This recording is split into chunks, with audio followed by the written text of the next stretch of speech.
Hi అండి అందరికీ మన యూట్యూబ్ ఫాదర్స్ డే శుభాకాంక్షలు అండి. ఈరోజు నేను మా నాన్నగారి కోసం ప్రాన్స్ కర్రీ చేశానండి. మా నాన్నగారు కొంచెం హార్ట్ ప్రాబ్లము, యూరిక్ యాసిడ్ ఉందని, అందుకని ఎప్పుడు ప్రాన్స్ అంటే ఇష్టం అండి. నేను ఎప్పుడు వండను. ఈరోజు మా నాన్నగారి కోసం ఫాదర్స్ డే అని చేద్దామని చేశానండి. ప్రాన్స్, బీరకాయ, రొయ్యలు చేసేటప్పుడు వీడియో తీయలేదండి. ఇప్పుడు ఎలా చేశానో చెప్తానండి. ముందుగా కళాయి పెట్టుకొని ఆయిల్ వేసి ఉల్లిపాయలు, పచ్చిమిర్చి వేపుకోవాలండి. అవి బాగా వేగాక రొయ్యలు వేసుకోవాలి. రొయ్యలు వేగుతున్నప్పుడు ఉప్పు, కారం, పసుపు వేసుకోవాలండి. అవి బాగా వేగాక అల్లం వెల్లుల్లి పేస్ట్ వేసుకోవాలి.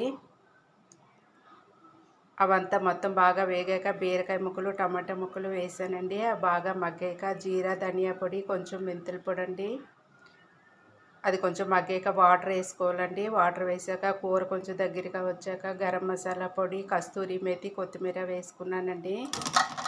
మన రొయ్యలు బీరకాయ కర్రీ రెడీ అయిందండి. ఈ వీడియో మీకు నచ్చినట్టయితే లైక్ చేయండి, షేర్ చేయండి, సబ్స్క్రైబ్ చేయండి. థ్యాంక్ యూ అండి.